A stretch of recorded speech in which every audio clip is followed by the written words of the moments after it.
What's up, everybody? It's Chad from Ask Chad Grassy Logic. I'm back from my safety meeting with my buddy Jonathan here, manager of Top Crop. Made sure everything was safe. We're back with another episode, Top Cream of the Crop. Today we got a couple of conversations, and one of them, pertains to the industry and some licensing. But before we get into that, I want Jonathan to be able to introduce himself and everything, and go ahead and tell the people, who you are, what you're about, buddy. Hello, my name is Jonathan Moran. I'm here on behalf of Top Crop Cannabis. I myself just moved out here from the state of Oregon. I live out here in Las Cruces. It's a beautiful city. I love the people. I love the weed. I love the food. The chile. Yeah, everything. Yeah, definitely a lot of chile for sure. But yeah, it's been great out here, and I'm digging it so far. I love it. Well, I'm glad. Welcome to New Mexico. Yes, sir. Appreciate you. Well, I gotta ask you one thing: ducks or beavers?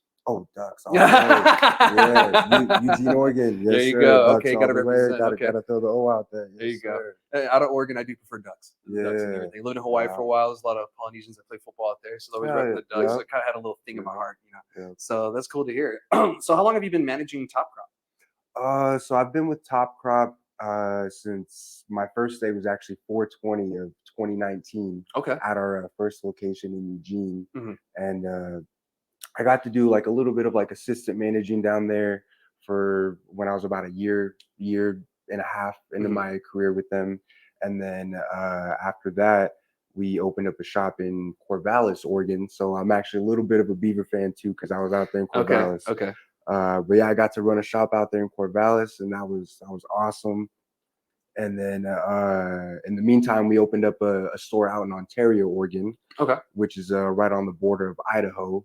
So at that point, we had 3 stores. Actually, Ontario is very profitable. Very. Oh yeah. Right on the border of I want to say it's Boise, if I'm not mistaken. But yeah, just couple hop skip away and you're across the line, Yeah. So if you guys don't know, it's essentially like Solomon Park. It's equivalency. Yes. It would be exactly the same thing, I would say. But yeah, people need their weed, so we try to help them out and get as close as we can to them. Heck yeah, man. That's the best way to do it. And border towns like that usually end up making quite a bit of money, especially for the cities. And they're usually like cities that could use the money.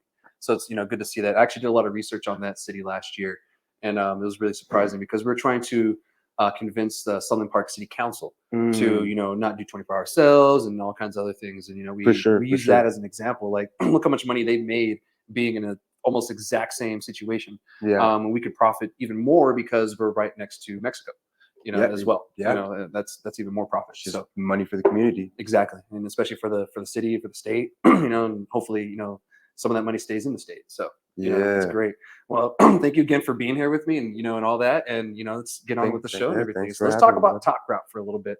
Can you give me a little background on Top Crop? You said they're from Oregon, and what else can you tell me? Yeah, so basically the founder of Top Crop, Matt Chadwick, he's from Idaho. Yeah. So he kind of came from a place where cannabis was frowned upon by the community.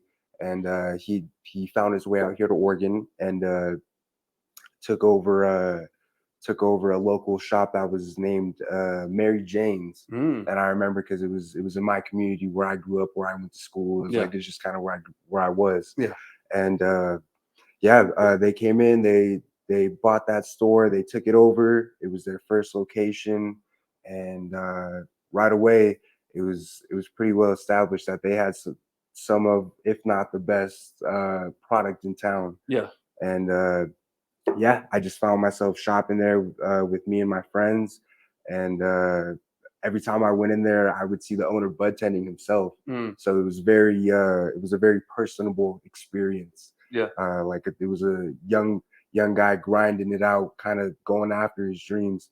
I'm like, man, I see you, that's commendable. Yeah. So I basically got to know these guys as a customer, and I got a job with them after being a customer for about I want to say like 6 months to maybe like 8 months or something like that.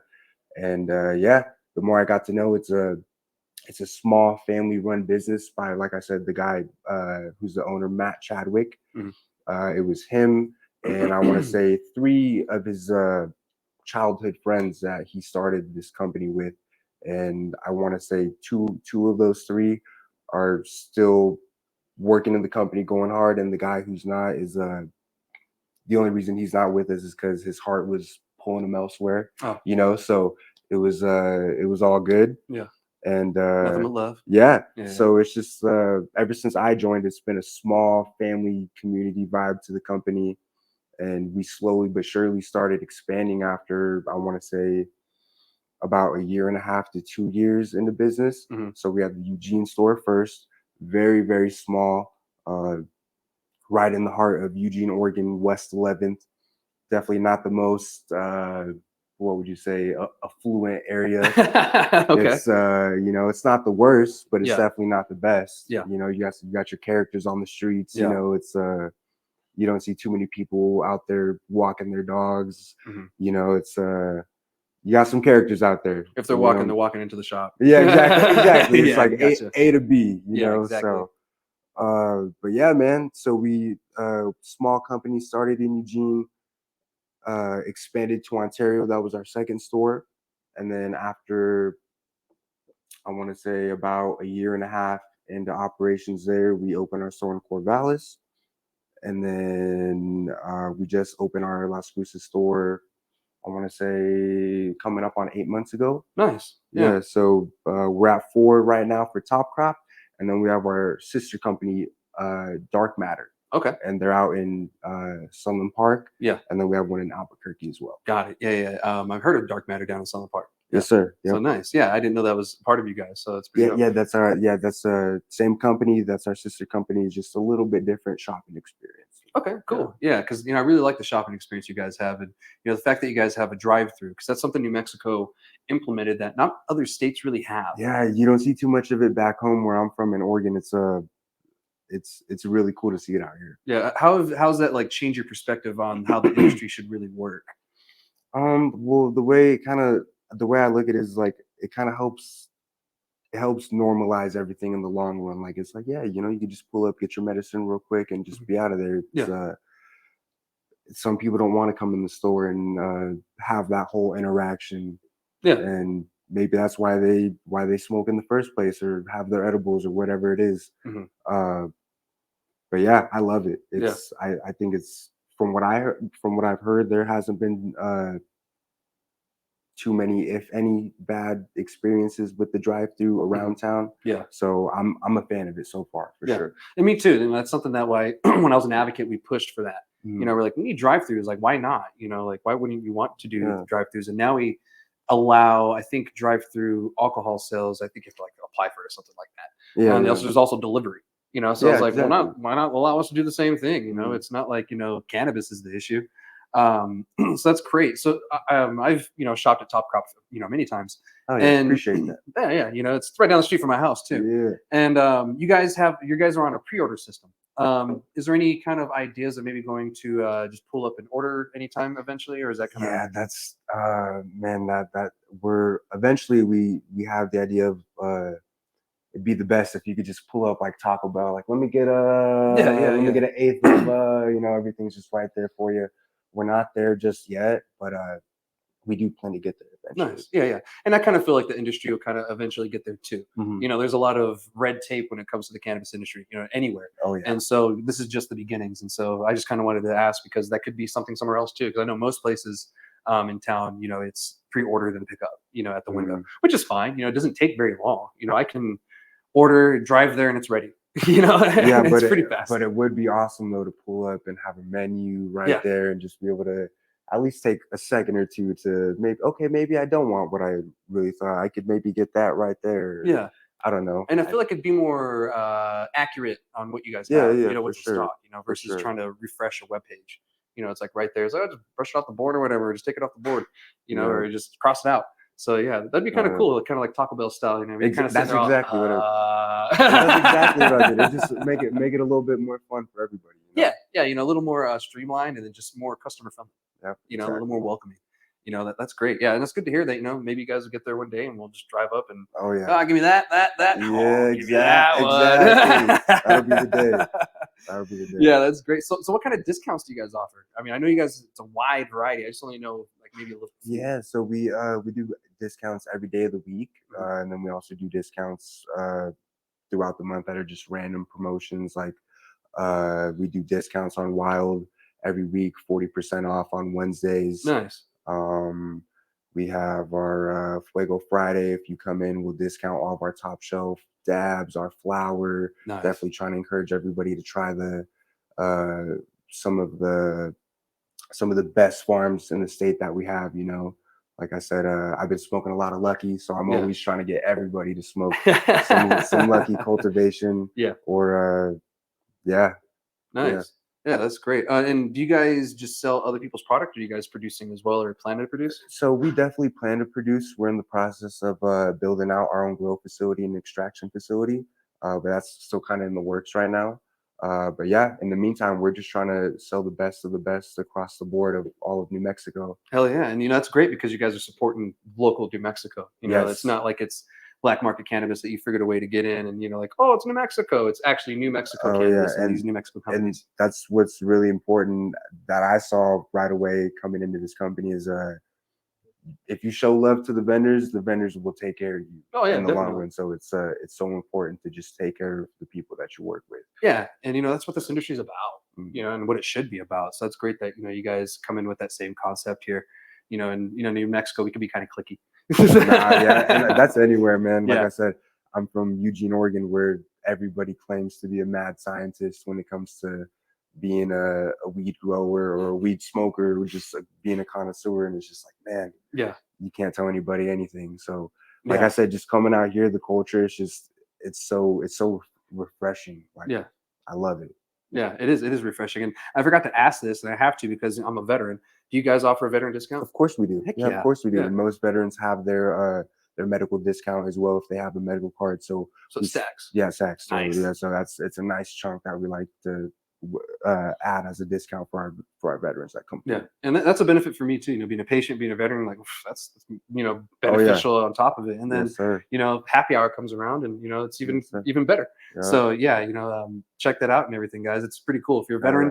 veteran, always ask for that veteran discount. Don't feel Oh bad. yeah. It's there for a reason. Never, never Yeah. ever. Gotta remind us. Yeah, yeah.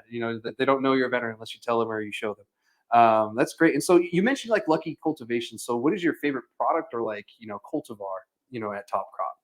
Oh man, it's so hard to choose. Like it's like asking like, what's your favorite movie or what's your favorite food? Like it's That's like true. Yeah. it's there's so many good ones. But for me, I'm a flower guy.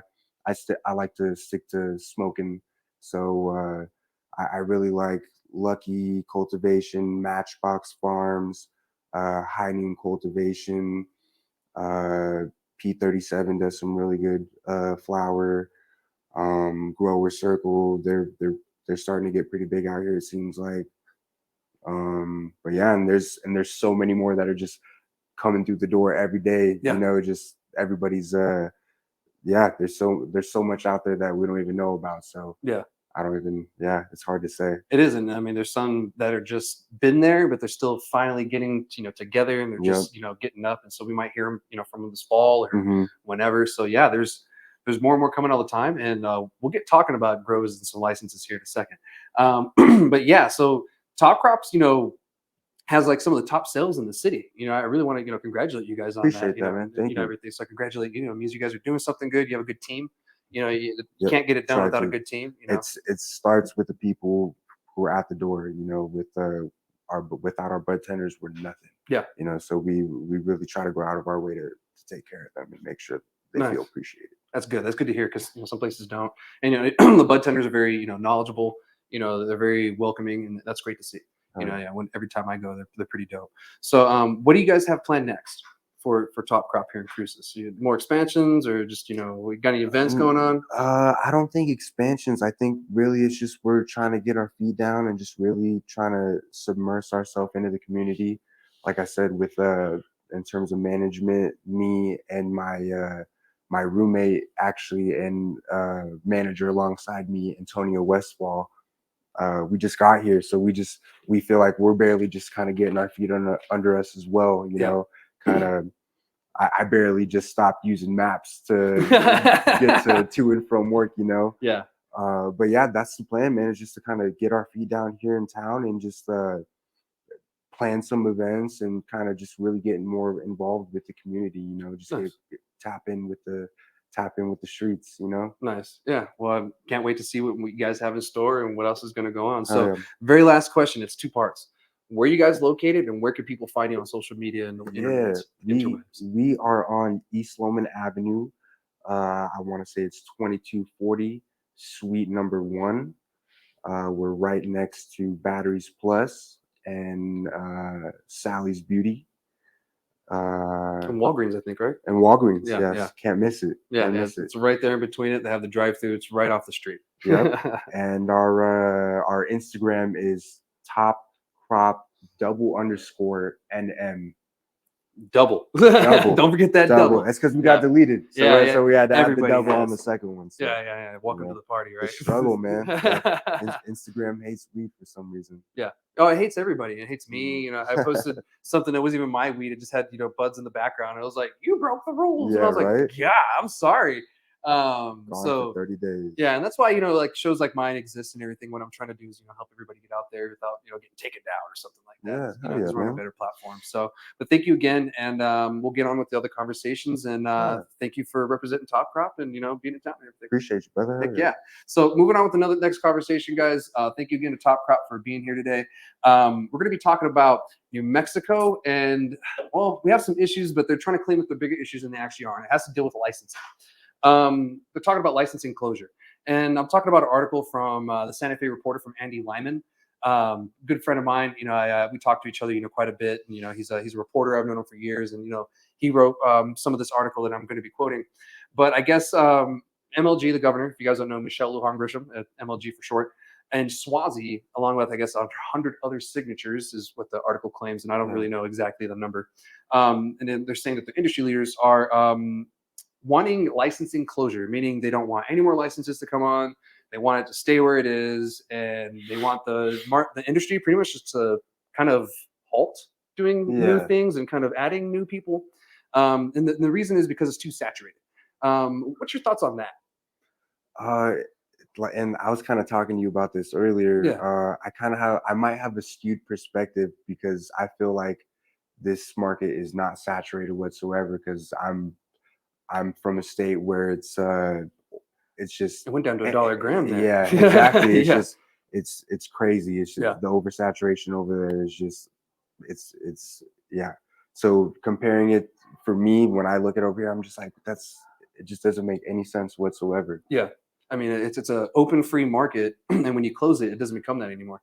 You know, in New Mexico, we had a closed market when it came to alcohol, and even on medical cannabis side, we had 35 licenses out for the whole state. You know, for the longest time, and they just would not open it, and they were afraid of oversaturation and this and that. But that's the thing about a market like this is you're going to have oversaturation at the beginning, and then the market naturally, you know, levels out. That's kind of what's been happening in Oregon. Yes. You know, I watched, you know, it go like this crazy. All these farms come in, and then a bunch of farms went out of business and went down to $1 a gram. Mm-hmm. And I don't see us going anywhere near there because we don't have enough water, you know, to really get to that point. For sure. You know, we just don't have enough water. And we do have a black market issue, but that has to go back to oversight and regulation. Mm-hmm. It has nothing to do with oversaturation. Yes. You know, it's just people had. And you know what, to be honest, it's probably a flaw within our tracking system too, because the tracking system is what's being manipulated. Very, very, very loose compared to what I'm used to back home. Okay. It's almost mind blowing. It's crazy. Really? I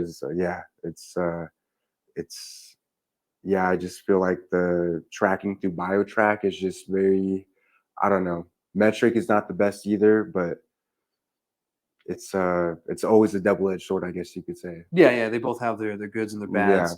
You know, but just unfortunately on our side, the bad or good for some people, I guess, is the fact that it could be manipulated to the point where exactly. For sure. An influx of black market cannabis, you know, floods the market. Yeah. And that's been, you know, probably our biggest downfall is that, because if that wasn't the case, then we wouldn't be so saturated at the moment. And I think these places that are oversaturated with illegal cannabis, they're going to go out of business anyway because they're not making relationships like you guys have with these farmers. Mm-hmm. You know, they're not supporting local. They're buying out of state cannabis. Yeah. You know, they're bringing it in illegally and they're not playing by the rules, and they're doing it wrong. And that's one reason why things are going wrong. And we shouldn't blame oversaturation of licenses on that, because this is a natural process in any market. Yes. You know, and I hate to say this to people, but you knew what you were getting into when you got into this. You knew you could fail or you can make it. You know, there's only two ways to go.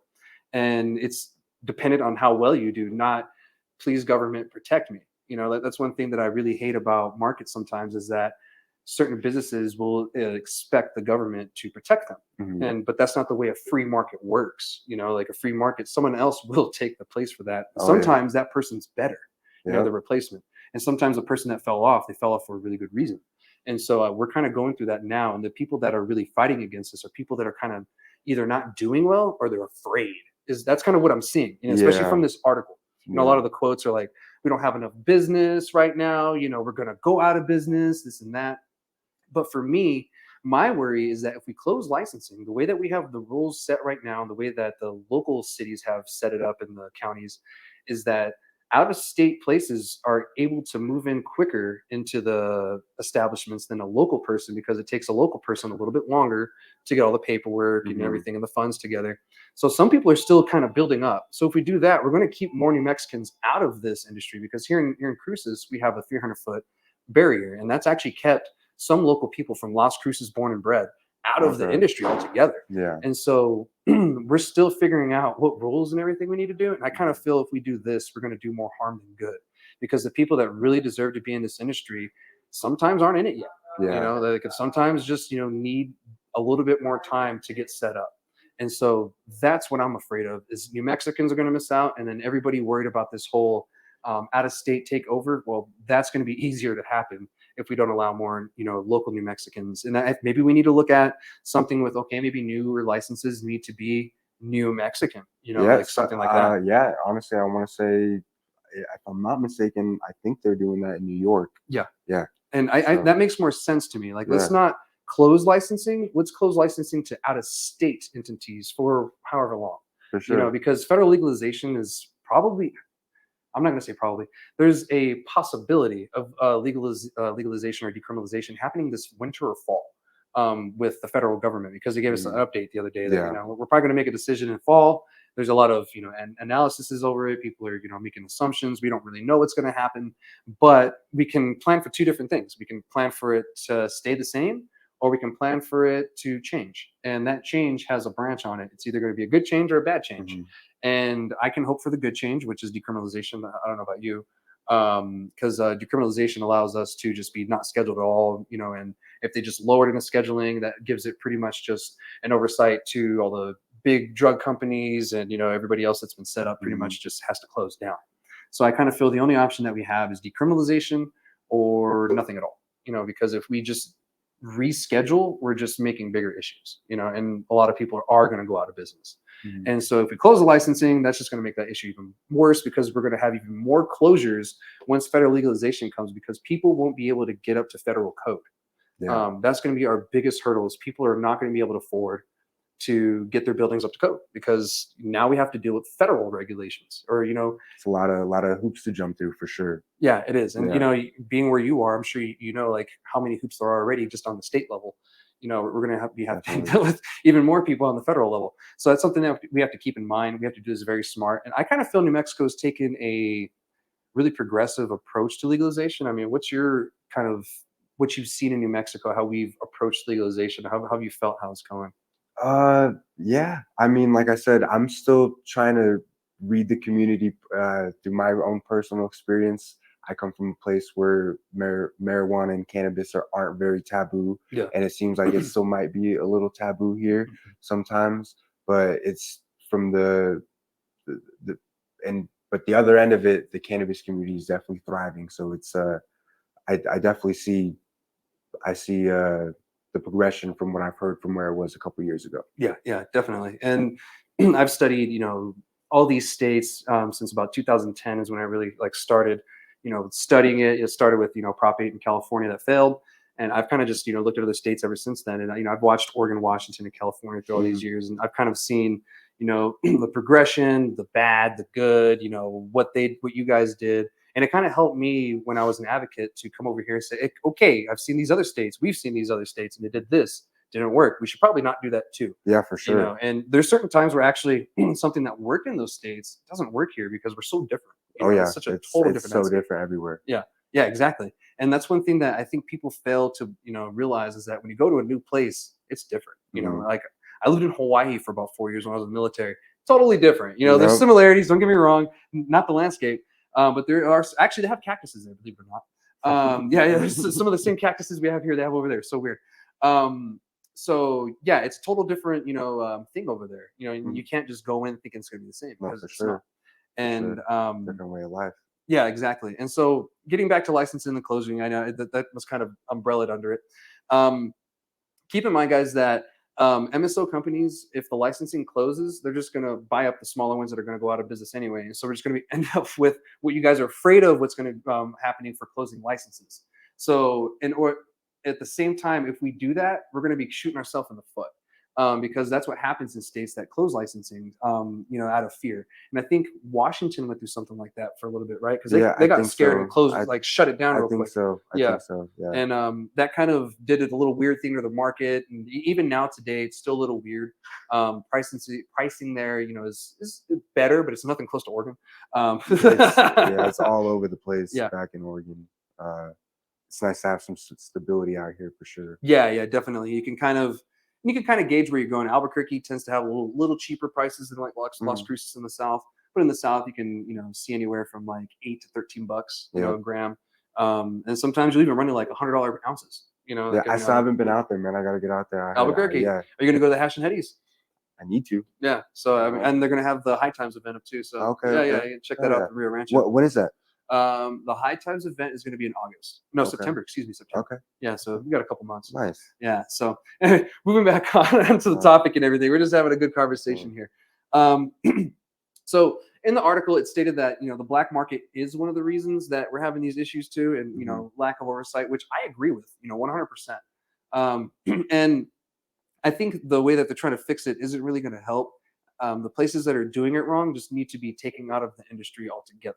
If they know they're breaking the law, they have proof they're breaking the law, they just need to be able to pull them out of the industry. That's what they're there for. Yeah, that's kind of what I was saying to you earlier, not in a rude way, but only the strong survive, because only the people who are doing good business practices, and they're not the people who are doing what they're supposed to do, Yeah, exactly. Because right now, if we close licensing, there's a lot of people that aren't doing it right, and that's going to continue. And we're not going to see anything change. So if we keep licensing open, these people will eventually get out of the market, and they'll either have to do it right the next time, or they just go do something else, and then someone else is doing it better and doing it right will move in and replace them. Do I believe we should close licensing? No, maybe to out of state licensing, but not in-state licensing to New Mexico residents, especially ones that are born and raised here. For sure. We should have as much of a chance as anybody else, and that's what this was meant to do in the beginning. And closing it this soon, I think, would do more damage than it does good. I think people are just afraid. Businesses are afraid, and people that are going out of business, they just don't want to lose their livelihood, which I get. But at the same time, this is a business. This is the industry we all decided to get into. Yeah, everybody should get a chance to eat, for sure. No, for sure. And we should all get a chance to eat and not given a time limit. Yep. Last time I got a time limit to eat was in basic training, and that wasn't fun. Sure. So don't do that to the market. So as I said, guys, and I've been saying this for months, the market will stabilize on its own. And that's what it's been doing. I mean, that's what everybody even from other states have been telling me. And that's what we've seen time and time again with every market. That's the way capitalism works.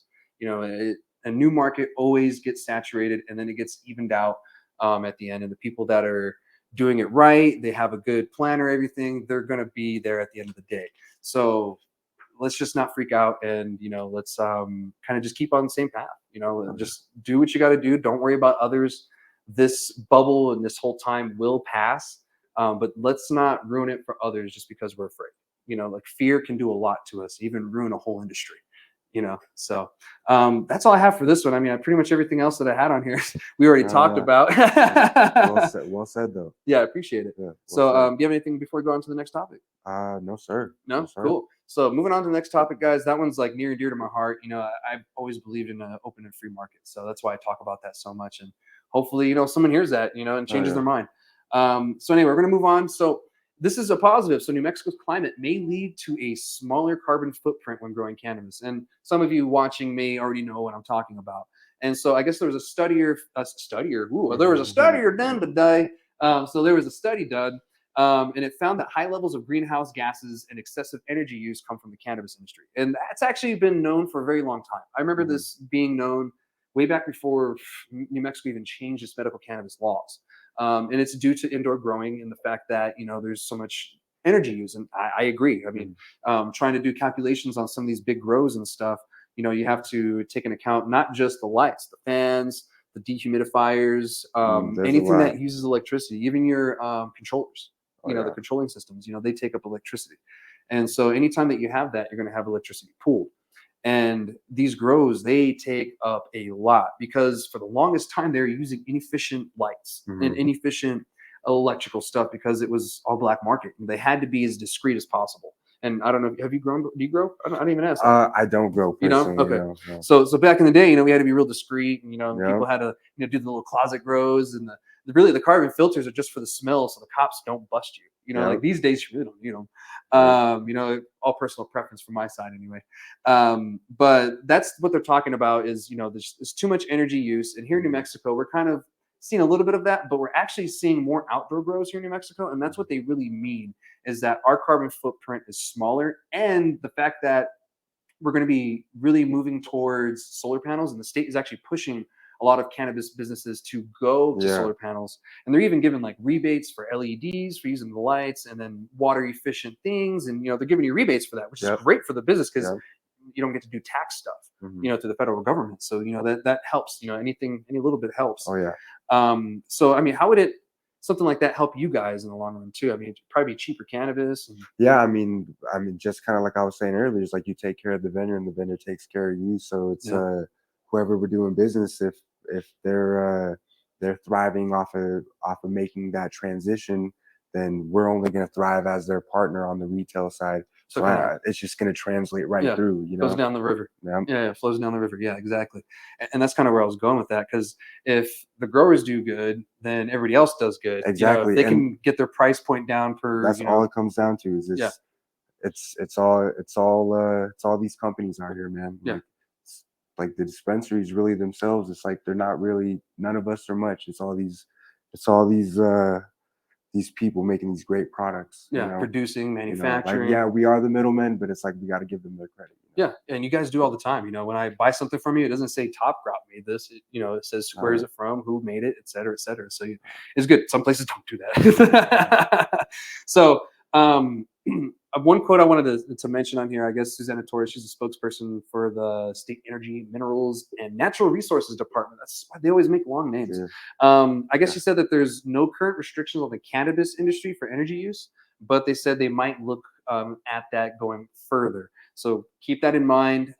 They do mention the reason of that is so we can probably push to go solar, because in New Mexico, we actually get more sun than Arizona. We get 10 more days of sun than Arizona. Really? They get about 300. We get about 310. Okay. And it's surprising, right? Yeah, that is surprising. Yeah, it is. Yeah. It hasn't been too bad but these last couple of days though. Oh, dude, it has been ridiculous. Like 112, 115 or something. I think Eastern New Mexico was like 118 or something.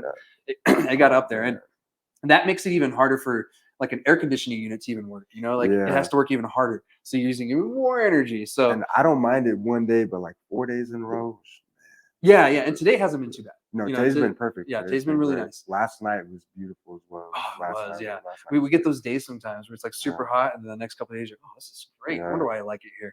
But speaking of like it here and everything, currently we are on a path for zero emissions for the industry, and that's because of the solar and everything. So that's good to hear. If we go to zero emissions, we can be a leader again in the nation for something cool.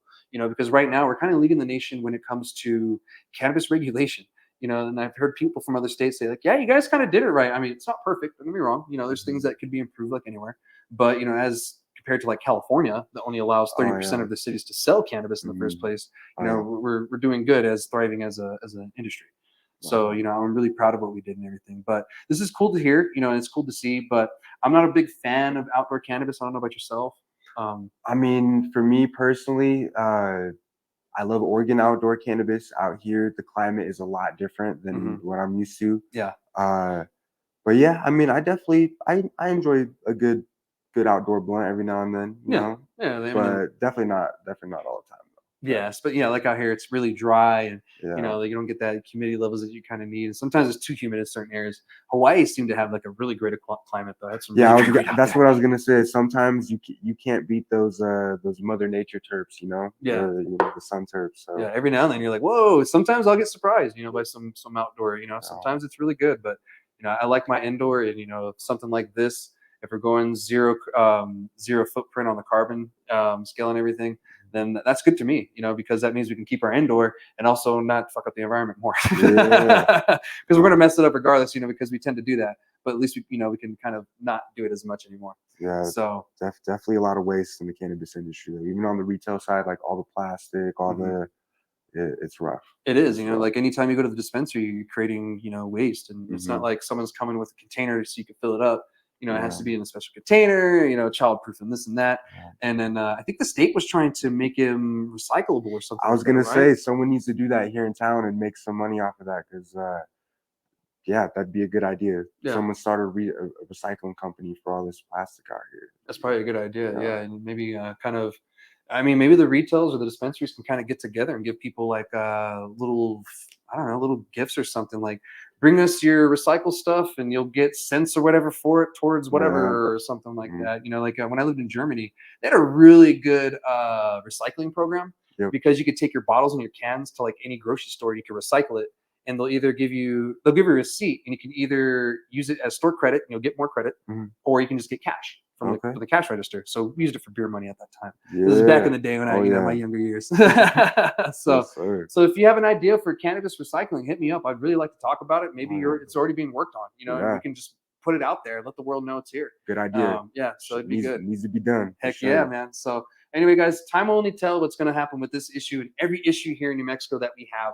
And I will be here, or hopefully try to be here along the way to let you guys know what's going on. So that's all I have for this week. Do you have anything before we get out of here? No sir, I really appreciate you having me on here and just letting me say hi to you, man. Yeah, I appreciate you coming on, man, and just telling your story and just um, bringing in a good products and everything that you guys do. So I appreciate it. Oh yeah, brother, Yeah, man, appreciate you. let's do it. Yes All right, sir. guys. Well, we'll be out of here. We're getting out of here. I'll see y'all next week, and y'all stay good. Bye.